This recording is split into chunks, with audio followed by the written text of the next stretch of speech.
আমি তিনটি দোয়ার কথা আপনাদেরকে শুনাই। কোরআনে কারিমে সেগুলোর উল্লেখ করে আল্লাহ তাআলা আবার সাথে সাথে সার্টিফিকেট দিয়ে দিয়েছেন এবং বলেছেন এই দোয়াগুলো আমার নেককার বান্দারা আমার কাছে করেছে, আমি সেগুলোকে মঞ্জুরও করে দিয়েছি। সেই রকম তিনটা দোয়া আমরা যদি আমাদের জীবনে পাঠ করি, জীবনের সকল সমস্যার জন্যই কিন্তু এই তিনটা দোয়া ঘুরে ফিরে আমাদের প্রযোজ্য হবে।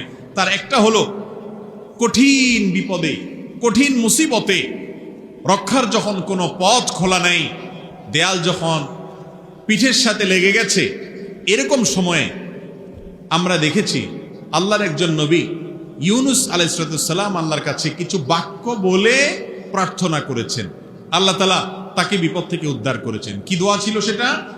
ফানাদা ফিজ যুলুমাত, মাছের পেটে থেকে, অন্ধকারের মধ্যে থেকে, যেখানে মৃত্যু সুনিশ্চিত, সেই জায়গায় তিনি অবস্থায় আল্লাহর কাছে দোয়া করেছেন, আল্লাহ ইলাহা ইল্লা আনতা সুবহানাক ইন্নী কুনতু মিনাজ জালিমিন।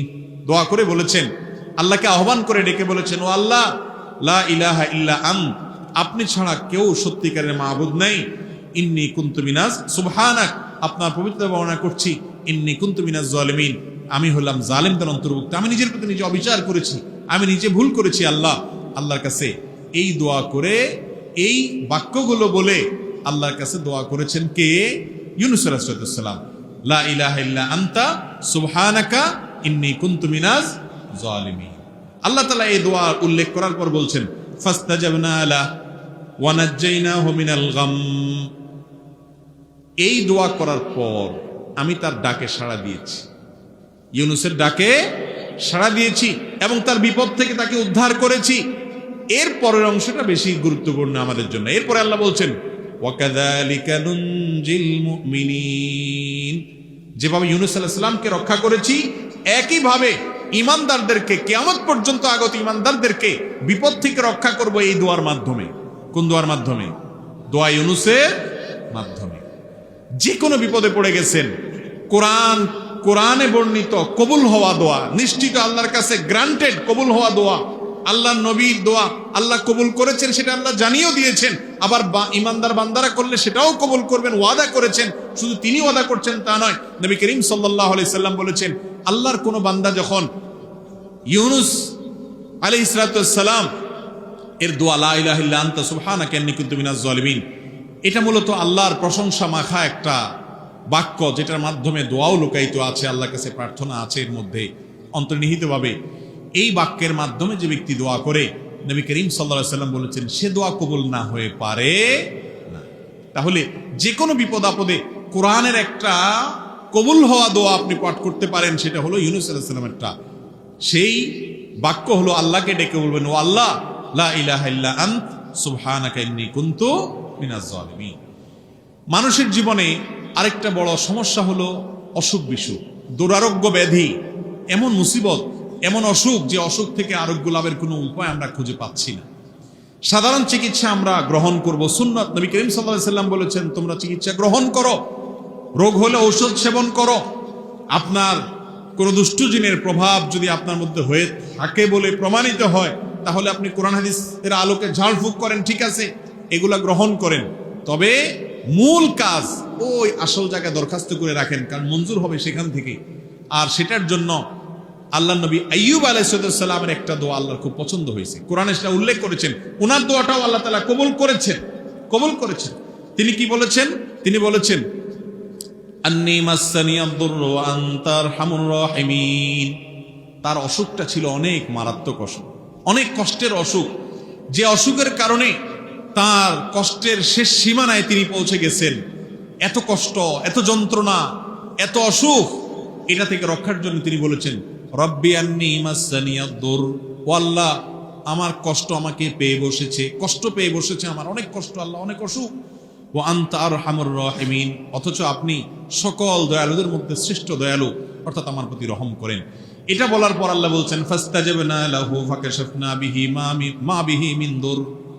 এই দোয়া করার পর আমি তার দোয়া কবুল করেছি এবং তার বিপদকে দূর করেছি। তাহলে অসুখ বিসুখ হলে আইয়ুব আলাইহিস সালামের দোয়াটা করবেন। সেটা কি?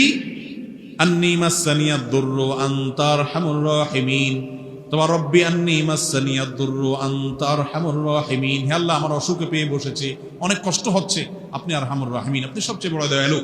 মুস্তাদরাকে হাকিমে একটা বর্ণনা পাওয়া যায়, সেই বর্ণনা সম্পর্কে মুহাদ্দিসরা অনেকে দাঈফ বলেছেন, কিন্তু বর্ণনার যে মূল মর্ম সেটা ঠিকই আছে, বিশুদ্ধ বিভিন্ন হাদিসের আলোকে বর্ণিত, এই আয়াতের আলোকে বর্ণিত। তা হলো বান্দা যখন আল্লাহর কাছে হে আরহামুর রাহিমিন এরকম বলে এরপরে চায়, মনের চাওয়াগুলো পেশ করে, গোছায় বলতে না পারলেও আল্লাহ কবুল করবেন। আপনি কিছু না বলতে পারেন, শুধু কাঁদেন, শুধু কাঁদেন, আর মনে মনে আল্লাহকে বলেন আল্লাহ আলিমুম বিজাতি সুদূর, মনের খবর রাখেন, দোয়া কবুল হবে ইনশাআল্লাহ। নিজেরা দোয়া করতে হবে ভাই। আপনার ঘরবাড়ি উদ্বোধন করবেন, গাড়ি উদ্বোধন করবেন, যাই করবেন সব কিছুতে ওই দোয়ার জন্য হুজুর ভাড়া করতে হবে, এই নির্দেশ কোরআন হাদিস কোথাও দেয় নাই। বরং আলেমদের কাছে দোয়া চাইবেন ঠিক আছে, কিন্তু নিজের দোয়াটা নিজে আল্লাহর কাছে পেশ করবেন, চেষ্টা করবো না ইনশাআল্লাহ। আরেকটা দোয়া হলো নিঃসন্তান মানুষের দোয়া, সন্তান হচ্ছে না, আল্লাহর কাছে এই কষ্ট দূর করার জন্য আপনি দোয়া করলেন। তো কোরআনে একটা মকবুল মুস্তাজাব, আল্লাহর কাছে কবুল হওয়া গ্যারান্টেড দোয়ার নজির আমরা পাই। আল্লাহ নবী জাকারিয়া আলাইহিস সালাম তিনি আল্লাহর কাছে দোয়া করেছেন, কি বলে? ওয়া জাকারিয়া ইয নাদা রাব্বাহ রব্বি লা তাযারনি ফারদা ওয়া আনতা খায়রুল ওয়ারিসিন। আর জাকারিয়া আলাইহিস সালাম তিনি আল্লাহকে ডেকে বলেছেন, রব্বি আমার রব, লা তাযারনি ফারদা, আমাকে একা রেখেন না, ছেলে নাই মেয়ে নাই নিঃসন্তান এরকম একা রাখিয়েন না, ওয়া আনতা খায়রুল ওয়ারিসিন। আল্লাহর কাছে এরকম দোয়া করেছেন। আল্লাহ বলেছেন ফাস্তাজাবনা লাহ, এই দোয়া করার পর আমি তার দোয়া কবুল করেছি। ওয়া ওয়াহাবনা লাহু ইয়াহইয়া, এরপরে এই দোয়ার মাধ্যমে আমি তাকে ইয়াহইয়া নামক সন্তান দিয়েছি।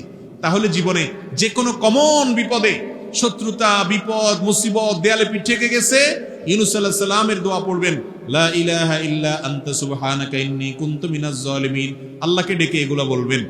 আর অসুখ বিসুখ হচ্ছে, দুরারোগ্য ব্যাধি অথবা যে কোনো রোগ হয়েছে, ছোট হোক বড় হোক, আইয়ুব আলাইহিস সালামের দোয়া করবেন, আন্নী মাসসানিয়াদ দুররু আনতা আরহামুর রাহিমিন। আর যে কোনো মানুষ নিঃসন্তান অথবা সন্তান হচ্ছে, মনে মতো হচ্ছে না, ছেলে হচ্ছে মেয়ে হচ্ছে না, আল্লাহর কাছে দোয়া করবেন জাকারিয়া আলাইহিস সালামের দোয়া। সেটা কি? রব্বি লা তাযারনি ফারদা ওয়া আনতা খায়রুল ওয়ারিসিন। এই তিন দোয়ার পরে আল্লাহ বলেছেন আমার নবীরা অমুক অমুক, এইভাবে আমার আল্লাহ বলেছেন তার বান্দাদের এই দোয়ার পরে ফাস্তাজাবনা লা, আল্লাহ তাআলা তাদের দোয়া কবুল করেছেন। অতএব কোরআনে কবুল হওয়া ফরম্যাট এই তিনটা দোয়া যদি আমরা করি, জীবনের সকল সমস্যায় কোরআন বর্ণিত দোয়া আমরা আল্লাহর কাছে করার সুযোগ পেলাম। চেষ্টা করবো না ইনশাআল্লাহ? আল্লাহ তাআলা আমাদের সবাইকে কোরআন এবং হাদিসের আলোকে বিশুদ্ধ পদ্ধতিতে আল্লাহর কাছে দোয়া করার তৌফিক দান করুন। আমাদের সন্তান না হলে আমরা মাজারে যাব না, আল্লাহর কাছে দোয়া করব।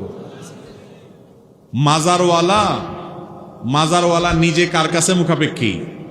আল্লাহর কাছে মুখাপেক্ষী। তাইলে আমরা কি মাজারওয়ালার কাছে যাব, নাকি মাজারওয়ালা, মাজারে যিনি শায়িত আছেন তিনি যার কাছে চান আমরাও তার কাছে চাইব?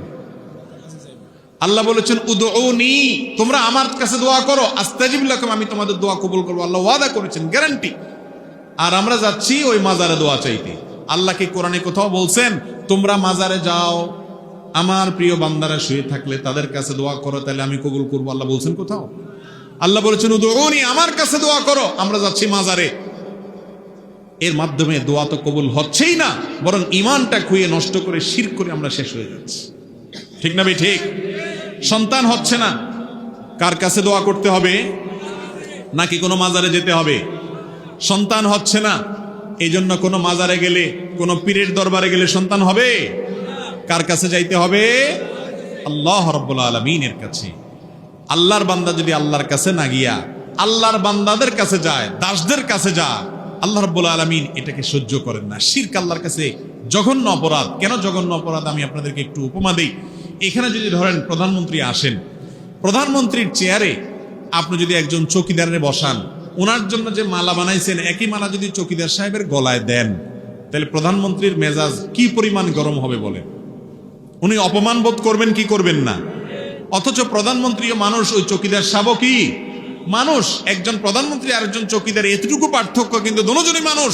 সেখানে আহকামুল হাকিমিন আল্লাহ রাব্বুল আলামিনের সামনে যেটা পেশ করার কথা, দোয়া করার কথা, সেটা যদি আল্লাহর একজন সাধারণ গোলামের কাছে করেন, তাতে আল্লাহ রাব্বুল আলামিনের আরশ কাঁপবে কি কাঁপবে না? আর এই জন্য আল্লাহ বলেছেন ইন্নাল্লাহা লা ইয়াগফিরু আন ইউশরাকা বিহি, আল্লাহর সঙ্গে শিরক করলে আল্লাহ সেটা অপরাধ ক্ষমা করেন না, ওয়া ইয়াগফিরু মা দুনা যালিকা, অন্যগুলো মাফ করেন। এই জন্য আর যা করেন আর না করেন কোনো মাজারে গিয়ে দোয়া করে শিরিক করবেন না, কোনো মাজারে সিজদা করে শিরিক করবেন না। সন্তান দরকার, মাজারে যায় চাইবেন না, সব কিছু চাইবেন সরাসরি আরশে আজিমের মালিকের কাছে হাত তোলার মাধ্যমে ইনশাআল্লাহ। চেষ্টা করবেন, আল্লাহ চাইেন তো। আল্লাহ তাআলা আমাদের সবাইকে শিরক থেকে বেঁচে থেকে সুন্নাত পদ্ধতিতে দোয়া করার তৌফিক দান করুন। ওয়া আখিরু দাওয়ানা আলহামদুলিল্লাহি রাব্বিল আলামিন।